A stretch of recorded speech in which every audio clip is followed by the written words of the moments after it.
from Marmo Studio, here's Jim Brodden. This is Marmo Podcast, and we're talking to Q Davis. Yeah. And Q, tell me about your company.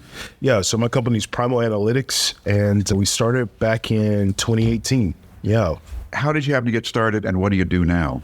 Back in the day, I got started working as a client success manager at a top 1% Google partner agency. Yeah. It's a really long way of saying that basically we're a premier Google partner. So there's, if you've ever run any type of digital ads, Facebook, Google ads, different things like that, specifically for Google, Google partners with select agencies in order to pull that off. And that's where they make most of their money too, is by running ads, of course. Right. And so I started back then with the agency and really just fell in love with understanding the mechanics behind how digital businesses operate.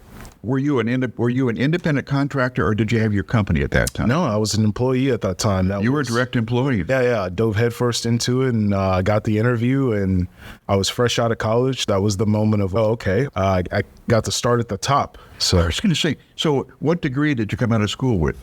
So I went to school for a humanities degree, actually. Did you really? Yeah. I studied a lot of philosophy, a lot of world religions. So almost nothing to do with technology. But I'm hearing more and more about the technology embracing other degrees or backgrounds than technical. Yeah.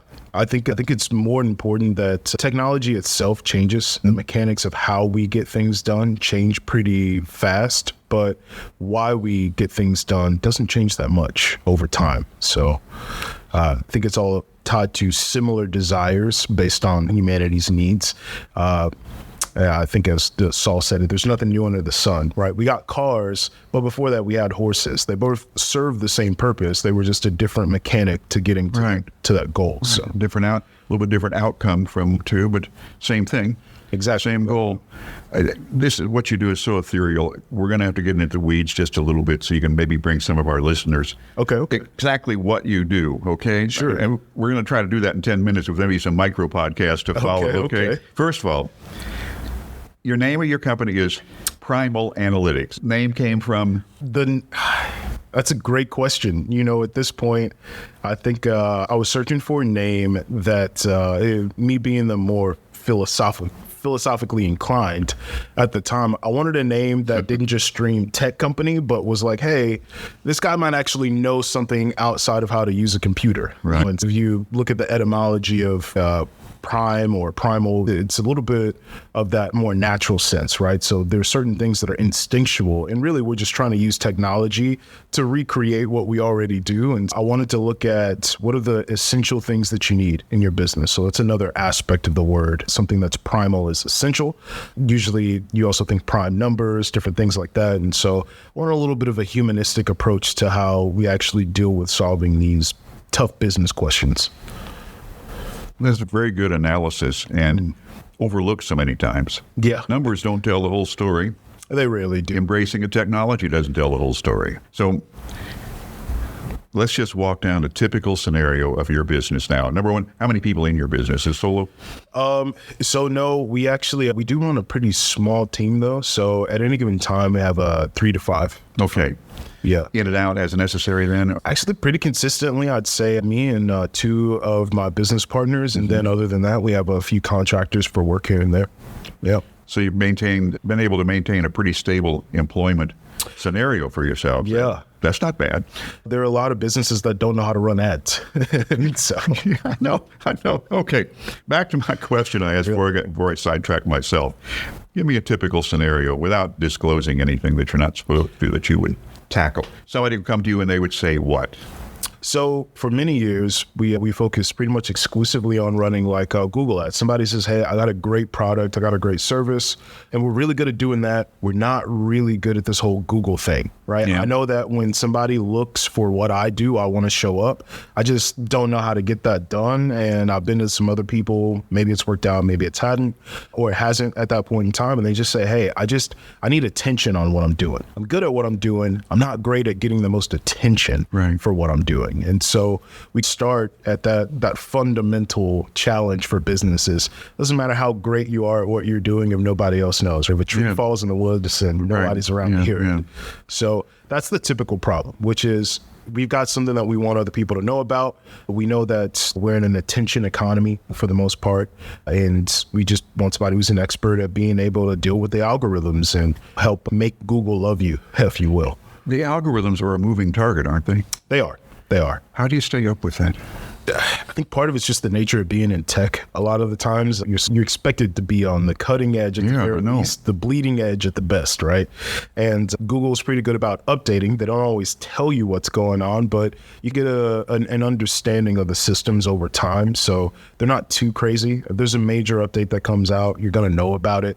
But that in of itself, it's a lot of information all the time. So you just, as long as you're dedicated to doing it, which we are, then you get pretty comfortable with understanding how the platforms work and what they want to see. So you go beyond certainly SEO or not. Oh yeah. Well beyond that. I've got some really good buddies that are killer at SEO. What we actually focus a lot is on the paid side of performance marketing, which is dollar in, dollar out, right? So it's a little bit tougher in some cases because it's more performance based. Yeah. And if you're dealing with, I've got X amount of dollars, I need these to return X amount in order for it to keep going. No place to hide. Exactly. That's the typical experience for most clients when they first come in, is just say, hey, I want to run some ads. I've got some bread. I am not an expert at getting some attention on it. Help me out. Yeah.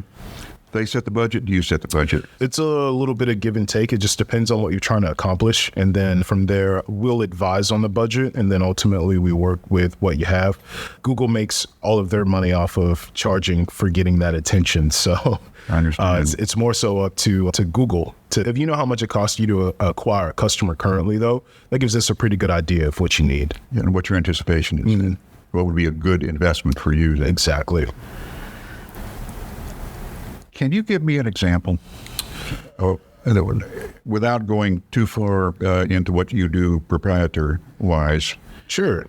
See, I guess Morrow would be a great example. Before finding this space, I was looking for a while for somewhere on the island to be able to get some work done after hours. That's a very specific problem. Yes, I need to be able to run ads and set up campaigns and stuff. And just the way that my schedule works, because I work remote, I'm not often working primarily during the daytime, or maybe I just want to do some stuff at night. Yeah. This is just me as a potential customer, of the office. And the challenge then is, what happens when people are searching for that? Do you show up when I have nowhere else to go in the middle of the night and I say, hey, I really got to knock this stuff out before tomorrow. Is there anywhere I can get some peace and quiet?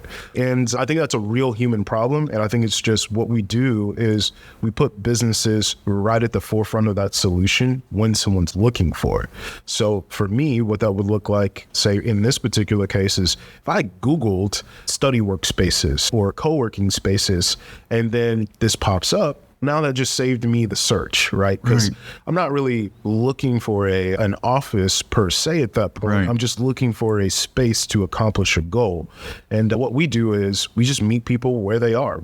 By running those ads, you can figure out when people are searching for things like that, and you can show up for it. And I think it's really that simple in the nature of how it works, but it's a little bit more complex in the execution. You have to know an incredible number of business vocabularies then, don't you?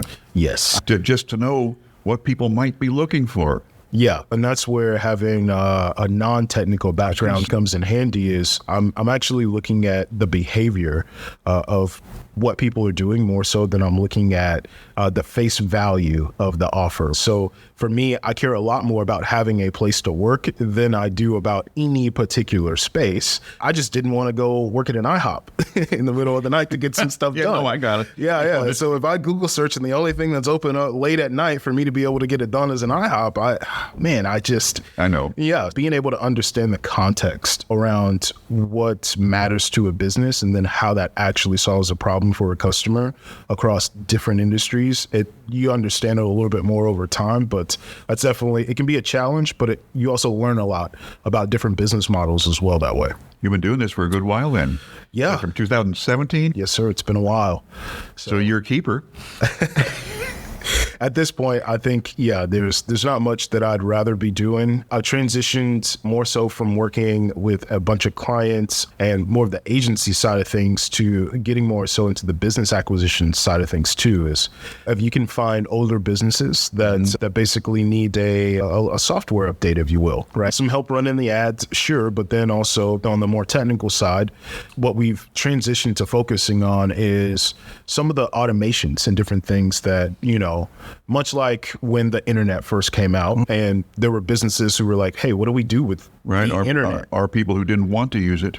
Exactly. Even if you don't want to use it, we all know today, 25, 30 years later, even if you didn't as a business owner, it's part of your fiduciary responsibility to at least seek that out as a solution, right? Because your customers are going to need it. And now it's a no-brainer. Obviously, if you go into most places, you can't even pay without having Wi-Fi. So does that make you a turnaround artist? You're talking about acquisition and stuff. So do you take a company that's hidden in the dark ages, if you would, and when you modify them and really launch them, redo a relaunch, that's a different business. Exactly. So that's the goal now. And like I said, it transitioned from that, mostly because after you've been doing this for a bunch of years, I've worked with a lot of different businesses, but also no matter how good you are, the digital space is a little bit more transient, right? Oh, yeah. If I'm not directly attached to the long-term benefits of that, it's a cycle. And I found that most business owners, because I'm one myself, they just don't enjoy that rat race. It's almost like dating, right? Every once in a while you look up and you're like, do I need to go find somebody new who's doing this? Cycle it. No, you're exactly. I was tired of that myself. And so I really wanted to present a different model, but then also work more closely with business owners from a partnership level to say, hey, you have a great business, a great product, right? But if we could retrofit this with some new technology, then we can fundamentally change the nature of how the business operates from an efficiency standpoint first, right? Something they understand. Exactly. Taking more of a look at the internal mechanics, right? Because you have to understand the internals of a business before you can project that outwardly to potential customers.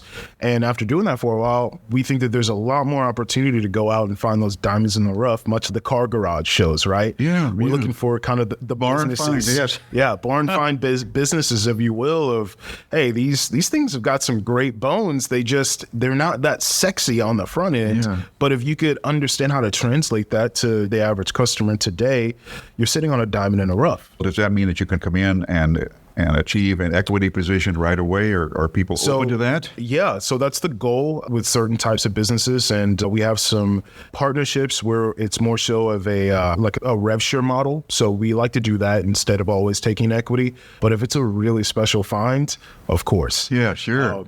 And I'm working my way into getting to the point to where we can acquire trade-out acquisition. Exactly. Yeah. Full on. I'd love to take not just a piece, but find something, make it our own, and just try to keep the ethos or the essence of what it was, but give it a little bit of a retrofit with what we do. You know what? That gets you into the M&A end of things too. Yep. The first thing you know. Yeah. So that's the goal now, is taking everything that we've learned with working with clients from the performance marketing side of things, and then really taking what got me good at that, which is understanding machine learning and automation, a lot of the things that are a little bit deeper with algorithms. And now, fortunately, it's sexy. AI is sexy for the first time, right? People are still a little bit scared of it, but by and large, you have to take it seriously, much like you had to take the internet seriously back in the 90s when that started happening. So take it seriously or be seriously left behind. Yeah. We could go on for the rest of the afternoon. I know you have a busy day. Tell us how to get in touch with you. Yeah, if you want to get in touch with us, you can check us out at primalanalytics.com. And we have some plans for people there. We're going to be dropping actually some different, what we call mods. We've taken more of a tuner mindset. I worked with cars and stuff before I ever got into tech. And so I take more of that tuner mindset to how we can retrofit certain aspects. And so we're going to be dropping some things that pretty much anybody can throw into their business, and you don't have to be some super techie person and do it. But yeah, if you're interested in different things like that, primalanalytics.com, or you can reach out to me at Q_Davis with 2 S's. Okay. Q_Davis with 2 S's, and primalanalytics.com. That's it. It has been a delight talking to you, and I hope we can do a few more micro versions of this to delve deeper into some of your product mix. Yeah, absolutely. Thank you so much. Appreciate your time. From Marmo Studio, you've been listening to Jim Bratton. This is Sierra Sakel.